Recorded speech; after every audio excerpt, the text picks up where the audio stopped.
On the same day that I was to wed, my half-sister was also to be married.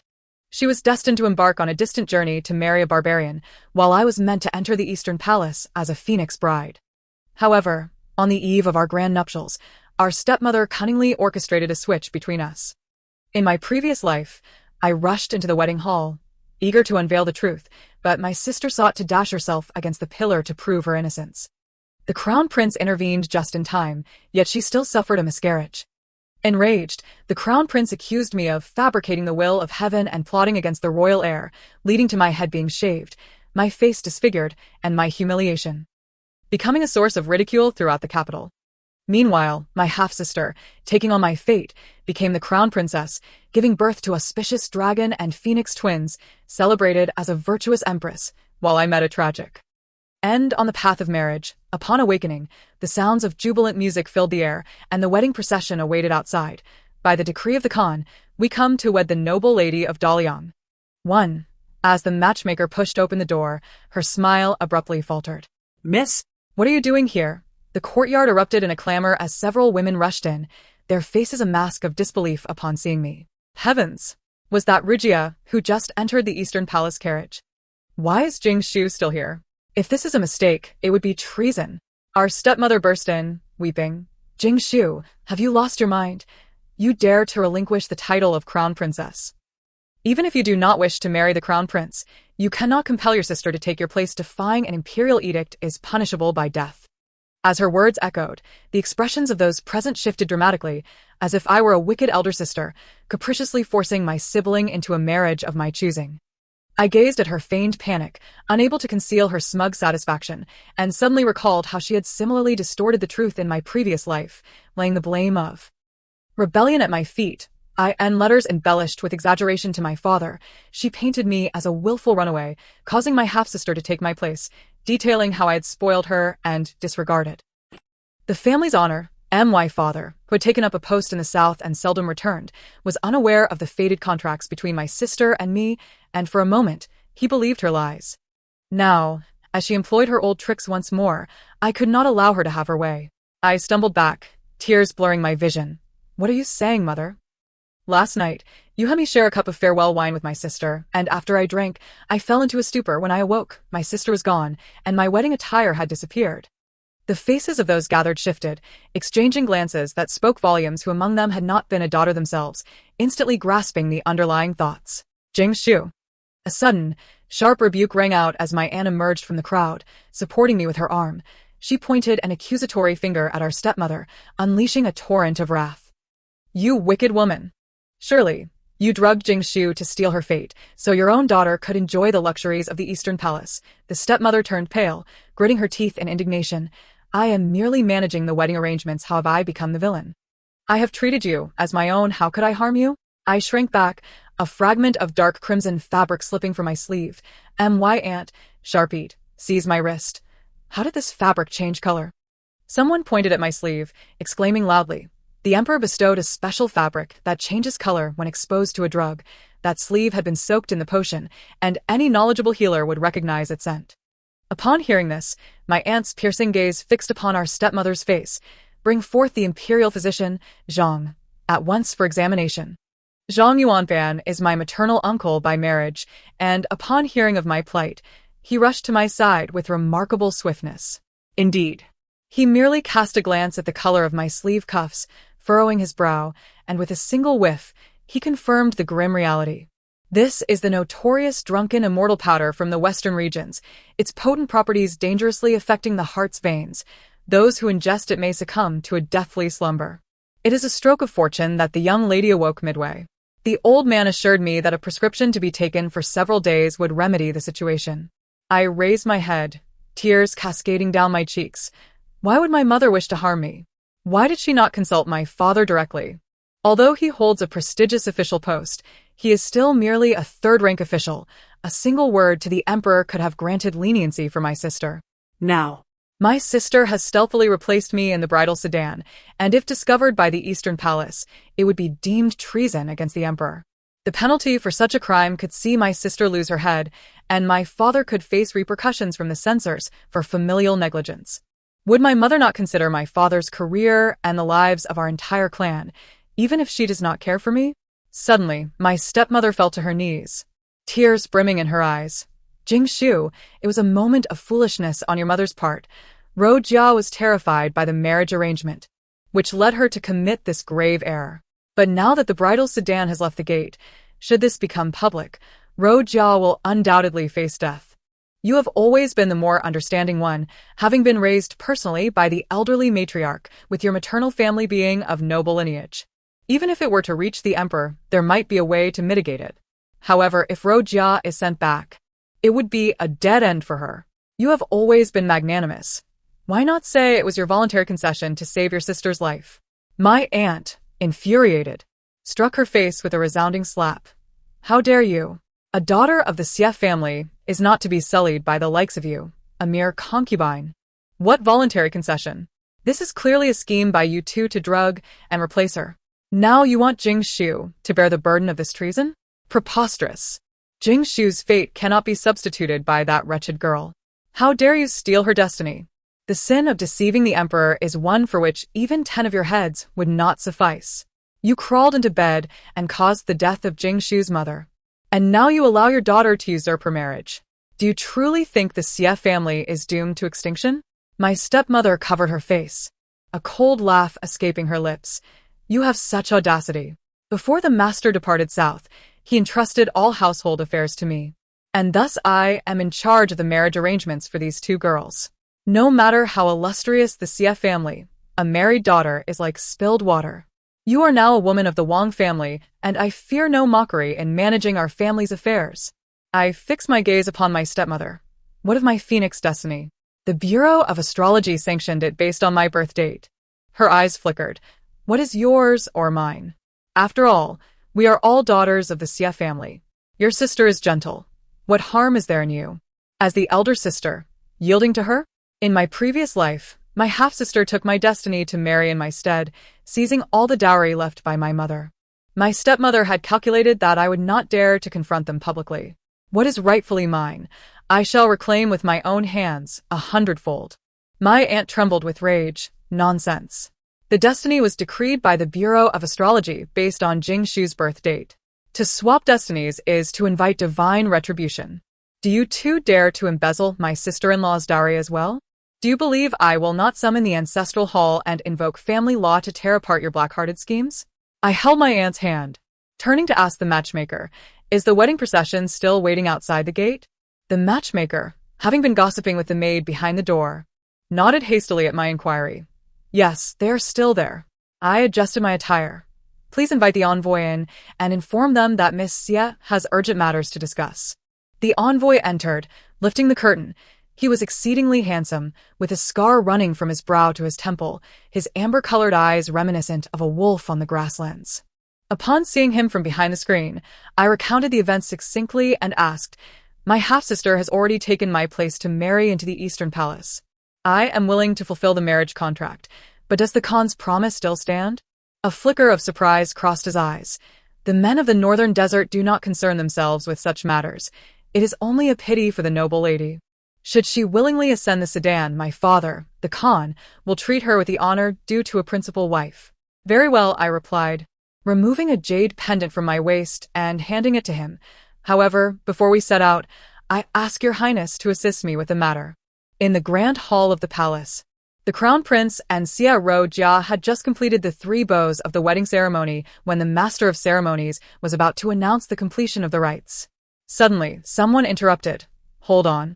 My aunt and I appeared at the entrance, causing a sudden halt to the jubilant atmosphere. The crown prince's hand, poised to unveil the bride's veil, froze midair, and the assembled ministers gasped in shock. How did Miss Xie come to be here? Who is that bride? The emperor's countenance darkened like a storm. Xie Jingshu, what brings you here? What is the meaning of this? Jia shrank behind the crown prince, her veil slipping to reveal a face like a weeping pear blossom. Your highness. The crown prince instinctively shielded her, his brow furrowing in concern. I knelt, my voice choked with emotion. Your Majesty, I came to marry. Last night, I drank the marriage wine specially prepared by my mother and, for some unknown reason, fell into a deep slumber. When I awoke this morning, I found my wedding attire, jewelry, and even the bridal sedan were all missing. Fearing I would miss the auspicious hour, I hurriedly donned my spare wedding dress and came here. The emperor's gaze was sharp as a blade. Turning to the crown prince, "Did you not notice anything unusual during the wedding?"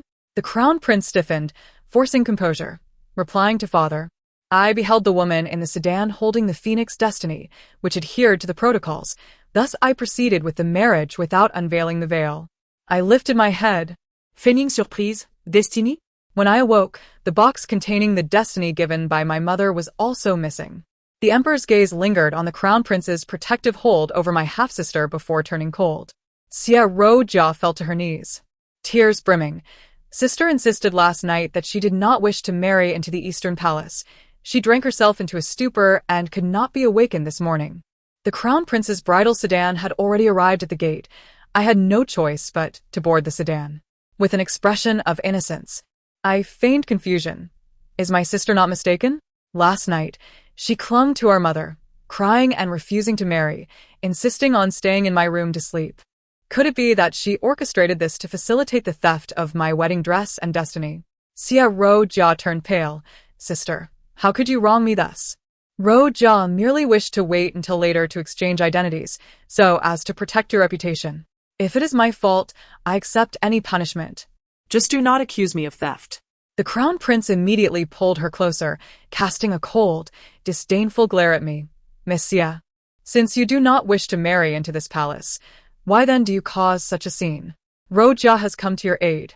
Yet you show no gratitude and instead cast accusations? He declared, "Today, I recognize only Jia as my wife. The vows have been exchanged, and thus it is fate." I observed them quietly. In my previous life, it unfolded in much the same way, one playing the part of the villain while the other feigned benevolence, easily pinning the blame of defiance upon me, making their bond seem profound and righteous. They cast their dirt upon me, while stepping over my corpse to ascend. Is there such a thing as easy gains in this world? I sighed softly, my voice thick with resignation. Does my sister truly have my best interests at heart? Jia raised her tearful eyes, looking pitiful. What do you mean, sister? We are blood relatives. How could I bear to watch you suffer a lifetime with someone you do not love? His Highness, the Crown Prince, is the dream suitor of all women in the realm. I would never want to bring shame upon the royal family. Sister, do you not understand my intentions? The Crown Prince, softened by her gaze, tightened his embrace around her, while his eyes turned increasingly cold and contemptuous toward me. The courtiers within the hall whispered among themselves, their gazes filled with scrutiny and derision, as if confirming my guilt of harboring ulterior motives. From my sleeve, I slowly produced a palm-sized box made of sandalwood, wondering if I had misjudged my sister. However, the box clicked open, and I lifted a note from within. As I read aloud the contents, astonishment swept through the grand hall. Behind the heavy curtains of the moon, I have tasted the jade dew. I am willing to be your highness's bird, resting in the Eastern Palace each night. The last 3 words I pronounced softly, yet deliberately, resonating like thunder in the profound silence of the hall. I tilted my head slightly, a light laugh escaping my lips. This poetic sentiment is rather easily misconstrued as deep affection for my sister toward His Highness. From the bottom of the wooden box, I retrieved a dragon-patterned jade pendant. His Highness has even gifted your sister a personal token. It seems the bond is indeed profound. I then grasped a prescription and read out the list of medicinal ingredients aloud. Is it not curious that the contents of your sister's medicine appear rather unusual? My aunt glanced over, exclaiming at the opportune moment, "Oh dear." The prescription is strikingly identical to the one used by my pregnant daughter-in-law. Xia eyes brimmed with tears. I have done nothing wrong. My sister has humiliated me so that I can only die to prove my innocence. With that, she lunged toward the pillar, but the Crown Prince hurriedly stopped her, his eyes filled with compassion. Ruping, enough. The Emperor, in a fit of rage, rose from his throne, causing everyone in the hall to kneel in unison.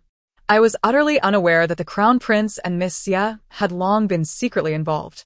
I had no inkling that you would dare to commit such audacity beneath my very eyes.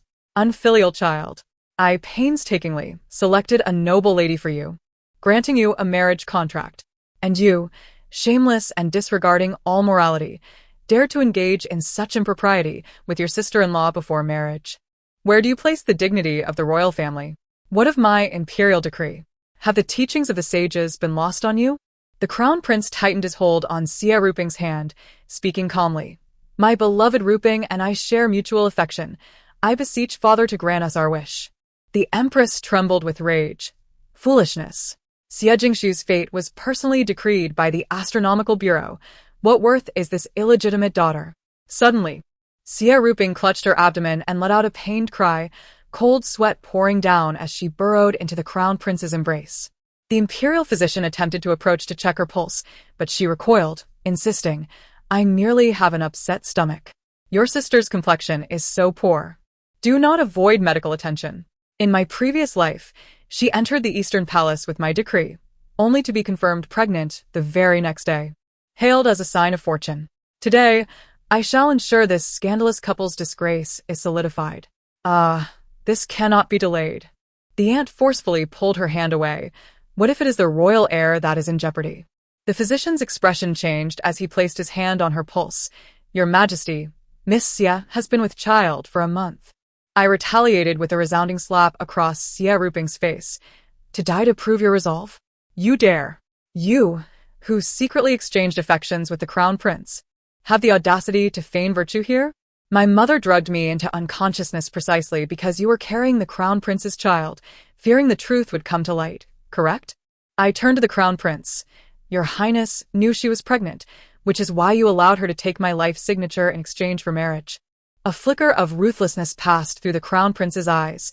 Xia Jingshu, do you believe yourself to be of worth? Do you truly consider yourself the destined phoenix? Allow me to enlighten you.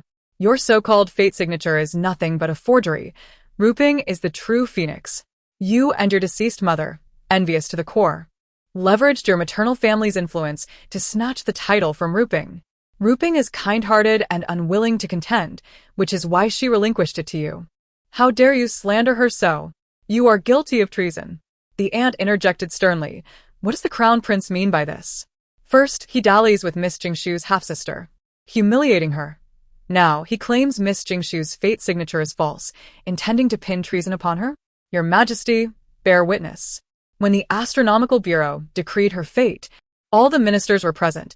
Miss Jingshu's destiny is recognized by both Your Majesty and the Empress. How could it possibly compare to that of a lowly maid's daughter? If the crown prince doubts this, we can publicly verify the signatures. Xia Ruping's complexion turned ashen, her fingers gripping the crown prince's sleeve tightly, desperately signaling to him.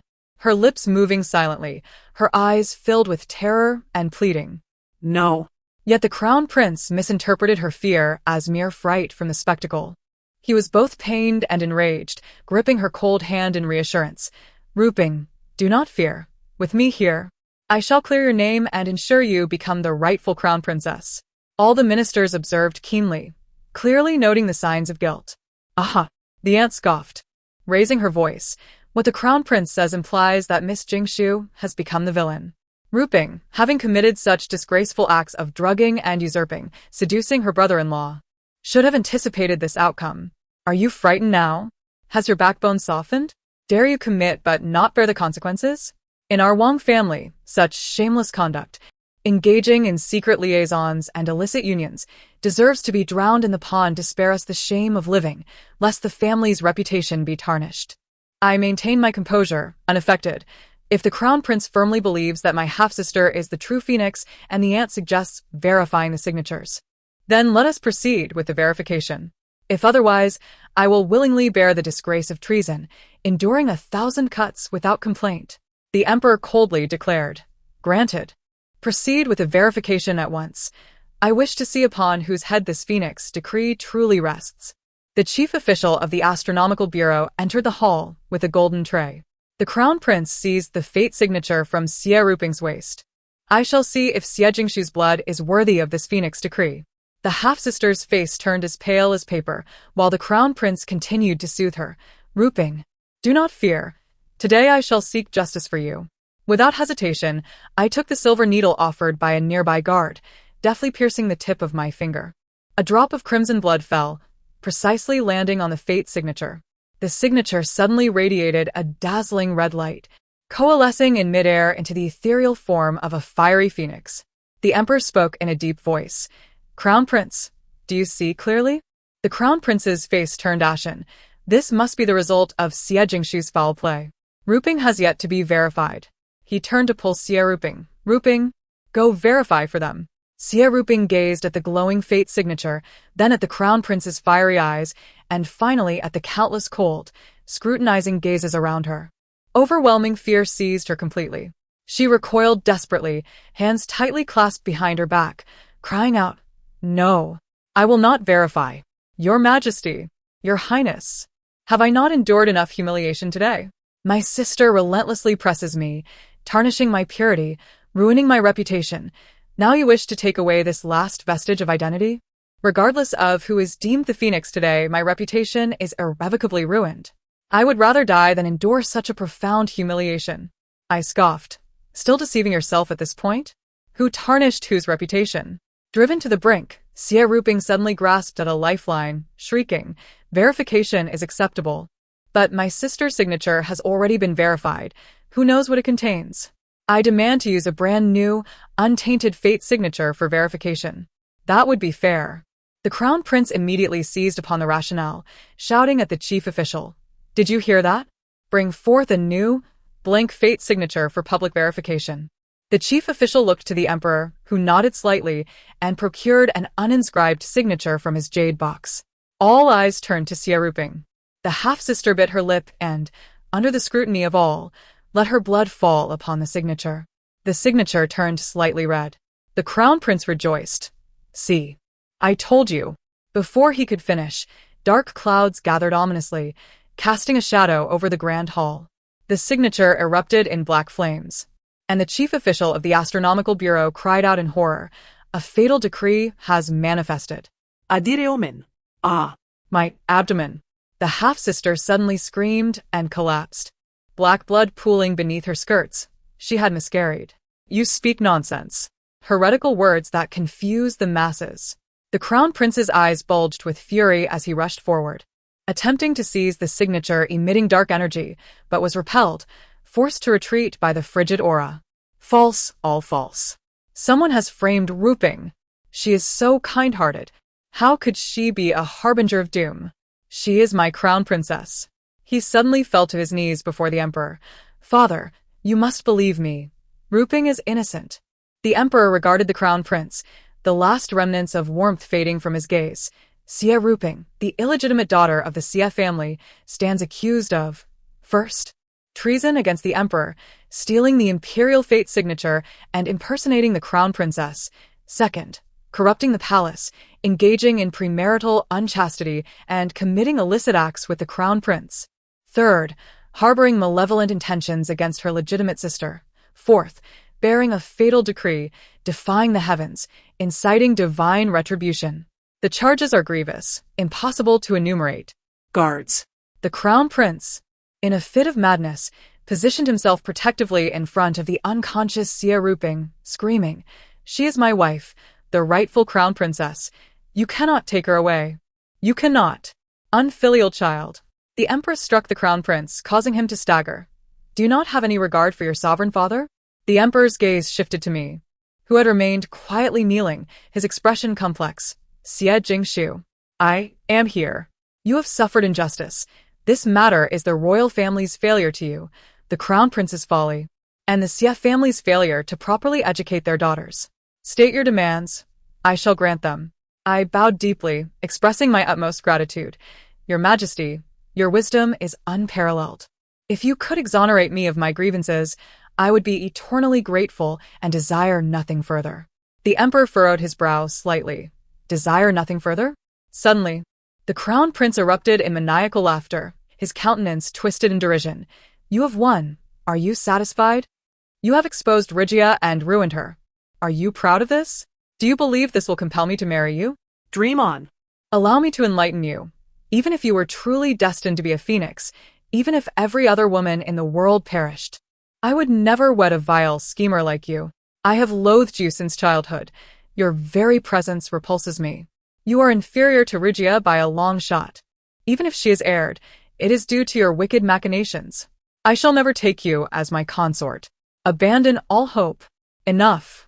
The empress was about to rebuke, when a sudden announcement echoed from outside the hall. The envoy from Baima has arrived. A wave of shock swept through the assembly. The astonishing turn of events left everyone momentarily stunned, completely forgetting the impending marriage alliance. The Baima envoy strode into the grand hall. Your Majesty, where is our bride? The betrothal gifts from my lord have already filled Juke Street. Does Daliang wish to retract the marriage? I inhaled deeply and bowed to the emperor once more. I, the humble servant, am willing to take my sister's place and marry into Baima. I beseech your Majesty to grant this request. The crown prince's head shot up, disbelief evident in his eyes. The emperor frowned deeply. Jingshu, you need not. I implore your Majesty to grant it, I insisted, bowing profoundly. Today's events have left me despondent. Rather than remain in the capital to become a laughingstock, it would be better to venture north to serve Daliang. The emperor remained silent for a long moment before finally sighing. Granted. I shall bestow upon you a double dowry and confer upon you the title of... Wait. The Baima envoy interrupted abruptly. We have seen this noble lady. Is she not the bride of your crown prince? How is she suddenly transformed into a diplomatic bride? Are you mocking us, Daliang? The crown prince's eyes flickered with a glimmer of satisfaction. Thank you, Jingshu. Even if you were born under a phoenix's fate, what does it matter?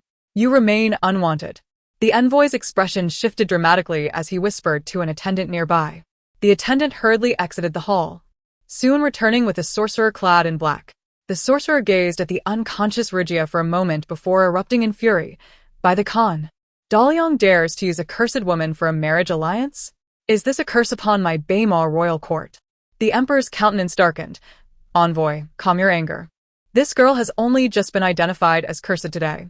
I have ordered her apprehension, and there is no intent to jeopardize the relations between our nations. The envoy scoffed.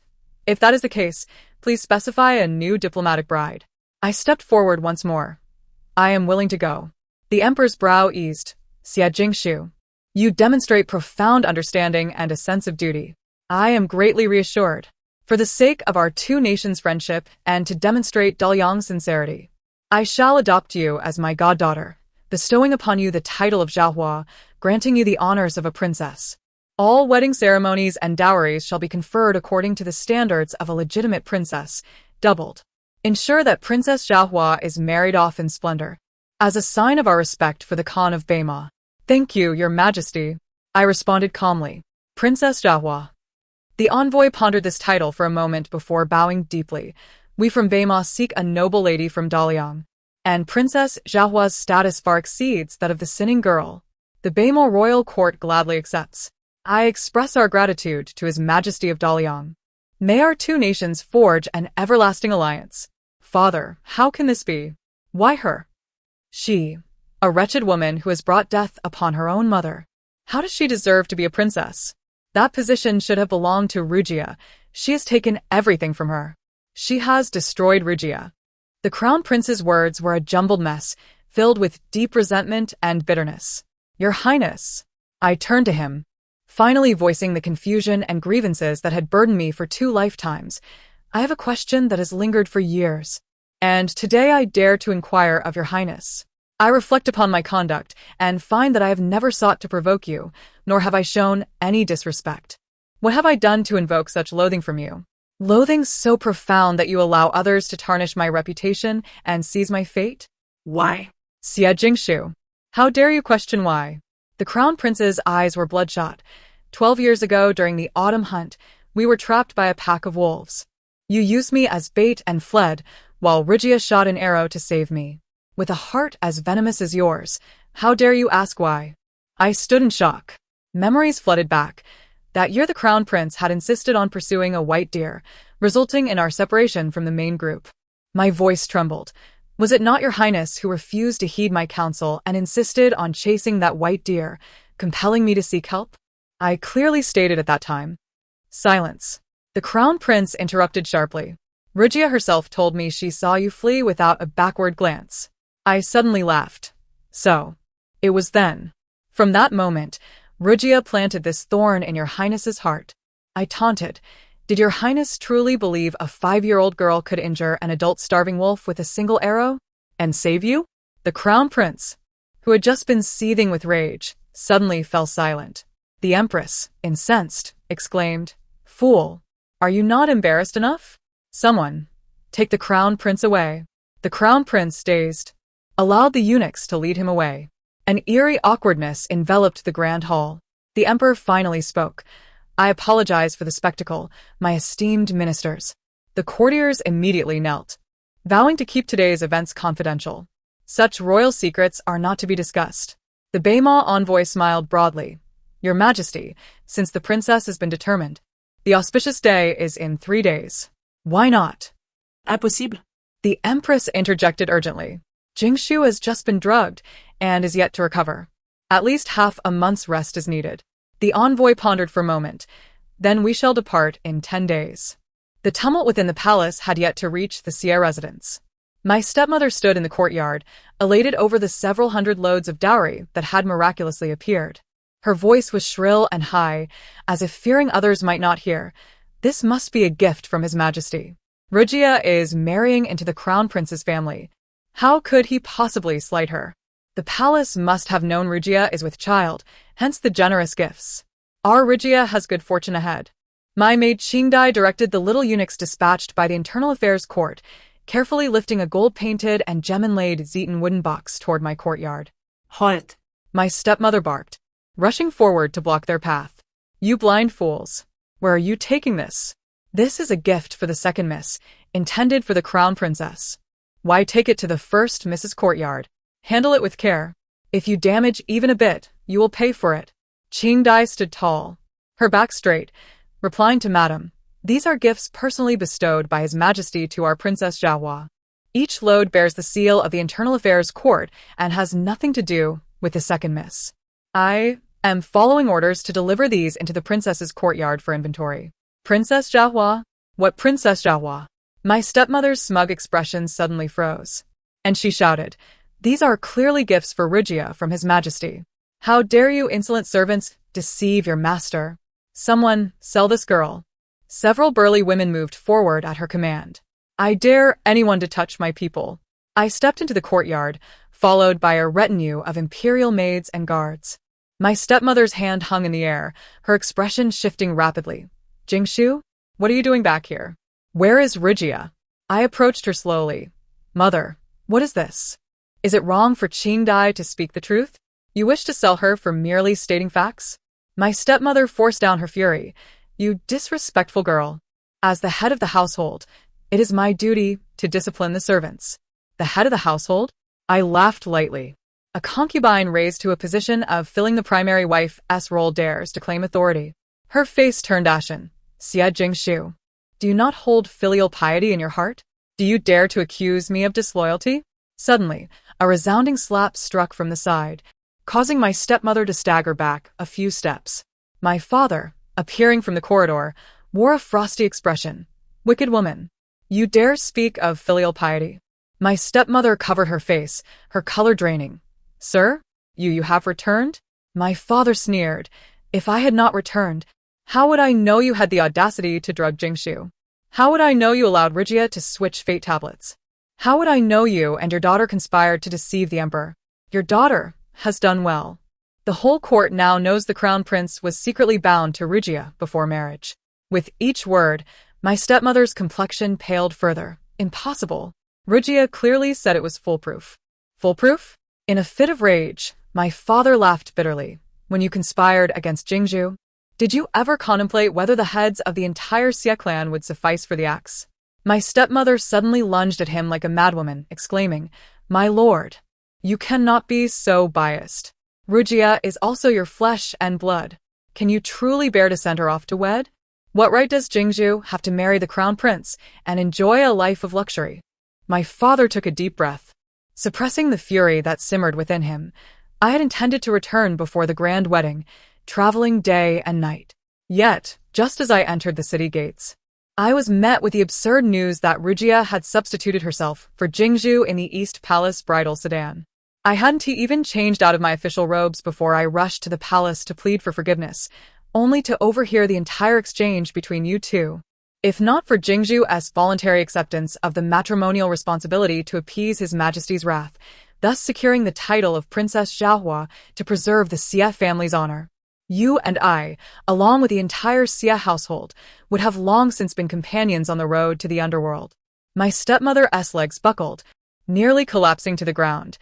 My lord, what are you saying? What princess? Rugia, she suddenly fell silent, her pupils dilated, appearing almost mad. As the last vestiges of her strength dissipated, my father coldly commanded, "Lock this venomous woman in the ancestral hall. We shall deal with her once Rugia's fate is determined." Weary, he rubbed his temples and turned to me, his gaze softening in an instant. "Jingzhu, your father has arrived too late." My heart ached. In my past life, I had never received such words from him before my demise. He looked at me, his eyes filled with complexity. The northern desert is harsh and cold. The Khan is of an age comparable to mine, and has many princes and princesses under his wing.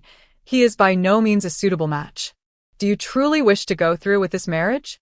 I would forsake this official robe to plead with His Majesty and implore him to rescind the decree. I gazed at the silver streaks in his hair and the profound pain in his eyes, my heart heavy yet resolute, and I shook my head firmly. The compensation bestowed by His Majesty is already ample. The title of princess is worth a dowry that could rival half a city. I am content. As for the Khan's age and the number of princes and princesses, Father, rest assured, I have ways to ensure my well-being. Upon returning to the East Palace, the Crown Prince sat alone in the hall, enveloped in silence. The words of Xie Jingzhu lingered in his mind, refusing to dissipate. Did he truly believe a mere 5-year-old girl could shoot a fully grown starving wolf with an arrow all by herself? And save him in the process? He suddenly sprang to his feet, bellowing, "Summon every maid and matron in the palace. Bring me a bow." The palace attendants, trembling in fear, quickly filled the courtyard, kneeling in fright. The Crown Prince, his face a mask of coldness, pointed to one maid. "You, try to draw the bow." The maid, panicked, grasped the bow with all her might, yet could not even pull the string. The Crown Prince furrowed his brow, calling forth several more maids, but none could manage even the lightest bow. Finally, he summoned a few burly matrons, and only then did someone manage to draw it halfway. The Crown Prince was taken aback. It suddenly dawned on him. Back then, Xie Rugia was merely 5 years old and frail. How could she possibly draw a bow strong enough to injure a hungry wolf? Had he been deceived? Deceived by Xie Rugia for a full 12 years? Gritting his teeth, he commanded, "Prepare the horses. Let me out." Xie Rugia clutched the iron bars, screaming, "I am the Crown Princess. How dare you, wretched jailers, treat me this way? When the Crown Prince arrives, I will have you all executed." The jailer spat. "Dream on. You think you can escape the dungeon? The Crown Prince's own position is precarious enough. He has no time for you." "Impossible," Xie Rugia shrieked, her voice grating. "The Crown Prince loves me dearly. He will surely come to rescue me. You fools, do you not understand?" Suddenly, the iron door was thrust open, and the Crown Prince, disheveled, stormed in. Xie Rugia's eyes brightened, and she quickly adopted a pitiful expression. "Your Highness, Rugia knew you would come." The Crown Prince ignored her and barked at the jailers. "Open the door." The jailer hesitated. "Your Highness, that is against protocol. I command you to open the door." The Crown Prince seized the jailer by the throat. "Do you believe I won't kill you right here?" The door swung open, and the Crown Prince yanked Xie Rugia out, dragging her along like a rag doll. Oblivious to the pain and the oddity of the situation, Xie Rugia thought only of how the Crown Prince had surely interceded on her behalf, and her position as Crown Princess was secure. Inside the East Palace chamber, the windows were tightly shut, and the atmosphere was suffocating. Shaken, Xie Rugia, tears in her eyes, lamented, "Rugia is so scared of those jailers. To draw the bow." She paused. "Your Highness?"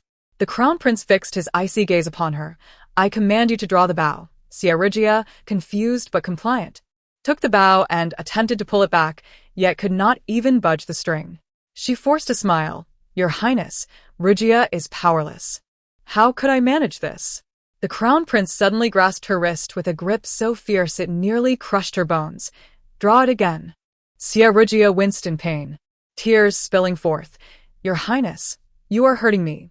Yet the crown prince, consumed by madness, forced her repeatedly to draw the bow until she finally broke down, flinging the bow aside and crying out, "I will not draw it any more. What do you truly want from me?" The crown prince bore down on her with a fierce glare, his eyes bloodshot. "Sia Regia, you have deceived me for 12 years. Sia Regia froze, her body rigid. The crown prince's voice cracked. "It was not you who saved me back then, was it?" Sia Regia's face turned pale in an instant. She opened her mouth, intending to argue, but the crown prince had already seized her throat, pressing her roughly against the wall. "Speak. Why did you deceive me?" Sia Regia felt a wave of suffocation wash over her, her mind blank. I do not understand what you are saying. Do not understand." The crown prince tightened his grip. "Tell me, it was Xie Jingzhu who left me as bait to escape. And you were the one who saved me. It was you who made me loathe her for 12 long years." Sia Regia, tears streaming down her face, attempted to sway him with her usual heartfelt appeal. "Your Highness, please spare me. Regia only lied because I loved you so much. My sister has everything. She has a prominent maternal family, a legitimate status, and even the destined phoenix rank belongs to her. She is fated to marry you, but I have nothing. So, I lied. I just wanted you to notice me more. Your Highness, it was all out of my deep love for you." She wept with genuine emotion, portraying herself as the wronged, love-stricken victim. Love. The crown prince stared at the face that had once captivated him but was now marred by lies and schemes, feeling nothing but revulsion. All his beliefs crumbled in an instant. He released her, staggering backward. "I sacrificed my engagement for you, angered my father, and even lost my position as heir.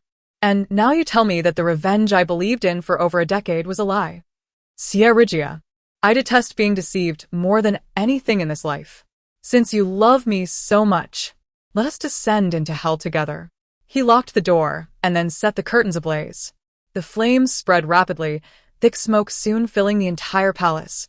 "Your Highness." "No." Sia Regia pounded on the palace door. "Let me out. Help." The crown prince turned his back to the inferno, his face contorted. "Did you not say you love me? Then let us remain together forever." The fire in the East Palace raged for 3 days and nights. When the flames were finally extinguished, only 2 charred corpses, tightly entwined, were discovered. The news reached the Sia residence, and my stepmother fell into madness, rambling incoherently, one moment claiming to be the mother of the crown princess, and the next crying out for Regia. My father, at a loss, had no choice but to send her back to her hometown, ensuring she was closely monitored. On the day of my marriage, my aunt, with reddened eyes, helped me adjust my bridal attire. "The northern desert is bitterly cold. Remember to wear thick clothing." My father's voice choked with emotion. "This journey to the northern desert is 1,000 miles away. Father, aunt, do not worry," I smiled, suppressing the lump in my throat. "I will be well." As the palanquin began to move, the long procession of marriage slowly exited the city gates. I lifted the curtain of the carriage, casting a final glance at the capital. The road ahead was uncertain. How could the court of the northern desert be a smooth path? Suddenly, an envoy appeared before me, donned in formal northern desert attire, exuding an air of remarkable valor. His voice was deep, tinged with a subtle concern. "Princess, are you reluctant to part?" I took a deep breath and replied calmly, "There are indeed some, but your Highness, I am curious to know what kind of person the Khan is." This inquiry had lingered on my mind, and I had subtly probed into it several times along the way, yearning to uncover more. After a brief silence, he gazed deeply into my eyes with his amber orbs, as if attempting to peer into my very soul. "Do not worry, Princess. I shall ensure your safety without fail." It was not merely the Khan's perfunctory wisdom he spoke of, but a solemn promise to protect me. I was momentarily taken aback, until I felt the familiar flutter in my chest. I hastily suppressed that feeling, resolutely remaining silent within the palanquin. Throughout our journey, the envoy always appeared with impeccable timing whenever I was in need. He would prepare stable boats for crossing rivers, personally inspect the security of my palanquin on rugged mountain paths, and ensure an additional layer of guards outside my tent during our nightly encampments. After a fortnight of travel, we finally arrived at the northern desert's royal court. After the wedding, I found myself alone upon the bridal bed, nervously twisting the hem of my garment. I lost track of time until the door creaked open and someone approached leisurely. I quickly rose to pay my respects, but the individual reached out to steady me, their palm warm against my skin. I stiffened slightly, inexplicably finding that touch oddly familiar. In the next moment, my veil was lifted. Under the flickering candlelight, I was greeted by the visage I recognized all too well. His lips curled into a subtle smile, and his voice resonated low. "My princess, I have kept you waiting." Stammering, I managed to utter, "You, how?" He chuckled softly. "Let me reintroduce myself. I am Yen, the Khan of the Northern Desert. My father has long since abdicated the throne in my favor." He smoothed the furrowed brow I had unconsciously formed, yet insisted on personally welcoming his bride. So that was it. I recalled our first meeting, his unhesitating agreement, and the assistance he had provided in the palace hall. After a moment of shock, a wave of embarrassment surged to my cheeks. I had been inquiring about the character of the very man I was to marry. Flustered and indignant, I exclaimed, "You deceived me." He gently drew me into his embrace. "Is there still time for an apology, my princess?" Blushing, I pushed him away. "Who is your princess?" Yen suddenly turned serious. "Jingshu, I have witnessed the injustices you have endured, but please believe that I shall spend the rest of my life making amends. Though the Northern Desert may not rival the grandeur of Daliang, here you will find true respect and freedom." As I gazed into his earnest eyes, my heart softened. Yen leaned closer, his breath brushing against my ear. "Princess, the night grows deep." The end. Thank you for listening. If you enjoyed this, please remember to like and subscribe. Until we meet again in our next story.